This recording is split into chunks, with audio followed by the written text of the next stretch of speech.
6 avril 2026, peuple d'Afrique, recevez nos salutations comme d'habitude, depuis notre position à l'intérieur du pays. Oui, comme vous constatez, nous sommes au niveau du faubourg d'une petite ville. Une petite ville calme, tranquille, très paisible. Et vous pouvez de temps en temps peut-être écouter les meuglements des baies. Certains apprécient quand ils entendent les oiseaux chanter. C'est aussi ça l'Afrique. À partir de cet endroit qui fait la beauté de l'Afrique, permettez-nous de condamner ce qui se passe contre certains Africains en Afrique. Je me demande souvent si l'Afrique ou certains Africains ne sont pas réellement maudits. Et certains Africains ne sont pas maudits. Notre premier exemple, parce qu'on nous a envoyé certaines vidéos venant notamment de l'Afrique du Sud. L'Afrique du Sud, souvenez-vous de ce peuple qui a bénéficié presque du concours de beaucoup de pays africains pour leur libération. Nous les avons appuyés, accompagnés. Le Mali à l'époque, du temps de son Excellence le président Modibo Keïta, paix à son âme, le Mali a contribué financièrement. Et nous avons même imprimé des passeports maliens pour des combattants sud-africains. Nous avons dépêché des instructeurs au niveau de Tanzanie. Tout ça pour former des combattants sud-africains pour la dignité de l'homme africain, de l'homme noir. Nous avons participé à ça. Aider l'Afrique. Mais qu'est-ce que nous constatons maintenant? On nous envoie des vidéos de plus en plus où des sud-africains sont en train de maltraiter. J'ai vu même un sud-africain, un noir sud-africain en train de matraquer, de frapper un autre africain. Attendez, c'est sérieux ça? C'est vraiment sérieux? Et c'est là que j'ai découvert qu'ils sont. Ça fait longtemps qu'ils sont dans ça. Je me souviens dans les années 2008, j'avais suivi, voilà, à travers certaines éditions, on était encore étudiants, qu'ils étaient en train de pourchasser des Zimbabwéens, les faire subir tout. Pourtant, à l'époque, Zimbabwe, c'était le président Mugabe, un panafricaniste convaincu, un leader africain qui défend la dignité de l'homme noir. Attendez, qu'est-ce qui arrive à ces Sud-Africains? Je sais que pour bombarder la Libye, nous savons l'attitude de certains pays africains. Mais aller jusqu'à ce niveau, nous comprenons que Patrice Talon, qui s'est abstenu de condamner l'esclavage comme le crime le plus grave de l'histoire. C'est après qu'ils disent qu'ils ont voté après les autres. J'ai dit, ça veut dire quoi, ces jeux de jambes? Vous voulez dribbler qui? C'est seulement triste, c'est aberrant. Il y a lieu de se poser des questions si réellement certains Africains ne sont pas maudits. Il y a vraiment lieu de se poser cette question. Comment est-ce qu'on peut maltraiter dans les mêmes pays, en Afrique du Sud, il y a certaines zones qui sont interdites aux Noirs africains. Comprenez ce que je suis en train de dire. Certaines zones. Et là, ils respectent ça, ils n'ont aucun problème. Cette discrimination, ils n'en trouvent pas de problème. Mais ils s'acharnent contre d'autres Africains, soi-disant que ce sont des migrants. Mais ils sont des migrants en Afrique. Vous avez vu où en Europe? Où un Européen matraqué comme ça, frappé comme ça, parce que tout simplement il se retrouve dans un... Attendez, c'est pas comme ça. Respectez au moins l'homme africain. L'homme africain doit être respecté. L'Afrique d'ici ne doit pas faire ça. Il n'y a pas que le Mali.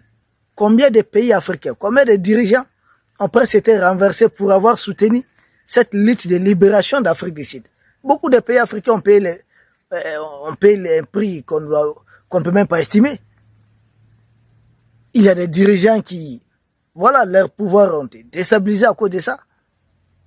Comment est-ce aujourd'hui en Afrique d'ici dans ces mains, ils sont allés même à un moment brûler presque vifs. Nous condamnons ça. Mais c'est triste, pourquoi se comportent comme ça? Mais qui êtes-vous? Vous avez oublié d'où vous venez? Mais les Sud-Africains, ils oublient très vite. C'est un comportement qui ne passe pas, que nous condamnons fermement. Maltraiter des Africains à ce point. C'est comme essayer de justifier la colonisation. Parce qu'ils sont venus coloniser l'Afrique. Ils n'ont jamais dit qu'ils sont venus coloniser l'Afrique. Ils ont tout le temps dit qu'ils sont dans une mission civilisatrice. Donc ils sont venus civiliser les Africains. C'est comme si nous on vivait en brousse, dans les forêts, uniquement. C'est comme si nous étions dépourvus de toute civilisation. Nous n'avons pas le comment savoir vivre en société ensemble. Et ils doivent nous apprendre tout ça. nous apprendre c'est quoi Dieu, nous apprendre, je sais pas, comment nous comporter. C'est sérieux ça? Donc entre nous, selon eux, il y avait des cannibales, des vampires, donc ils sont venus civiliser les Africains, d'où la justification de tout ce qu'ils ont eu à commettre comme crimes, comme des choses très abominables contre les Africains. Donc, selon eux, ils sont venus civiliser les Africains, ils ont pillé l'Afrique. C'est des génocides qui ont été faits par-ci, par-là en Afrique. C'est pas moi qui vais vous raconter directement ce qui s'est passé au niveau de la Namibie, où une population a même perdu, je dirais combien? 80% de sa population. Mais attendez, ils disent qu'ils sont venus nous civiliser. Et là, les Sud-Africains sont en train de montrer qu'en réalité, ils ne sont pas des gens. Attendez, c'est pas sérieux ça. Ils sont en train de donner raison à ces narratifs. Qu'en réalité, les Africains ont besoin de ça. Comment un Africain peut sortir? Nous sommes les mêmes couleur de peau. Il n'y a que ces frontières coloniales qui séparent certains peuples d'Afrique. C'est les mêmes peuples souvent. En Afrique du Sud, en Afrique australe, Afrique du Sud, Zimbabwe, Zambie, de part et d'autre frontières, vous avez les mêmes peuples. Comment on peut se mettre à brûler son prochain comme ça? À les frapper tout simplement parce qu'il est migrant. Même chez les impérialistes là, qui nous condamnent aux régions pacifiques, qui sont venus nous piller, créer ces frontières, faire tout ça. Mais au moins, aller jusqu'à ce niveau, c'est très fort. C'est très fort, c'est regrettable. Ne pas condamner ça, c'est très triste. Chacun de nous est de passage sur terre. Nous ne devons pas cautionner ça. Et surtout l'Afrique du Sud qui a bénéficié de l'aide massive de plusieurs pays africains. Nous étions tristes. À présent, certains Africains ne parviennent pas à digérer ce qui s'est passé contre les Sud-Africains. Et c'est dans ces mêmes pays qu'on est en train de maltraiter d'autres Africains comme ça. Les ligoter. Vous frappez des gens qui ont eu par le passé à vous aider. C'est de l'ingratitude. Appelons les choses par leur nom. C'est de l'ingratitude, ce qui se passe. Nous ne sommes pas d'accord. La vidéo que j'ai vue circuler, en réalité, ça m'a beaucoup attristé. Ça met en colère, ça fait révolter. Qui connaît la longue lutte pour que les Sud-Africains puissent retrouver au moins la dignité dans leur propre pays. Il s'agit des terres de leurs ancêtres. Beaucoup de pays africains, officiellement, officieusement, beaucoup de populations africaines ont porté leur lutte dans leur cœur. Mais ce n'était pas pour un jour leur donner les bâtons et commencer à tabasser d'autres Africains. C'est triste, c'est méchant. On ne s'y attendait pas du tout.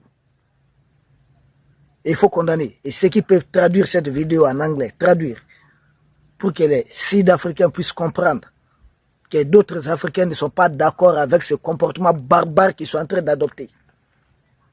Que d'autres Africains ne sont pas d'accord, vu le parcours, vu la participation de l'Afrique à leur lutte de libération.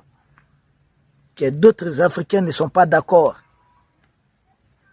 Ils ne peuvent pas se revendiquer de Nelson Mandela et avoir un tel comportement à l'endroit d'autres Africains.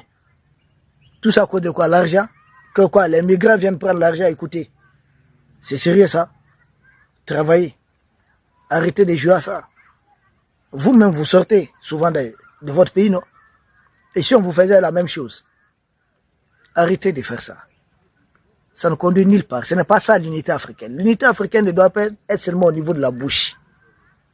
Ça doit être dans les faits, dans les comportements de chaque nation, de chaque peuple, de chaque population, de chaque société, et surtout au niveau de chaque être humain, au niveau de chaque Africain. Ça doit se sentir. On a beau avoir les divergences politiques, idéologiques, mais jusqu'à aller maltraiter des Africains comme ça, comme des animaux, et essayer de donner raison à un narratif impérialiste qui faisait croire que les Africains n'étaient pas du tout civilisés. Ça ne passe pas. Nous sommes des gens très bien civilisés. C'est le monde capitaliste qui a retourné certains Africains, qui se voient beaucoup plus de la nationalité des impérialistes que des Africains. Ils se revendiquent aujourd'hui de leur identité. Ces comportements, n'est pas un comportement digne des Africains. Nous, en Afrique, vous savez qu'il n'y avait presque pas de prison en Afrique en tant que telle. Je n'ai pas dit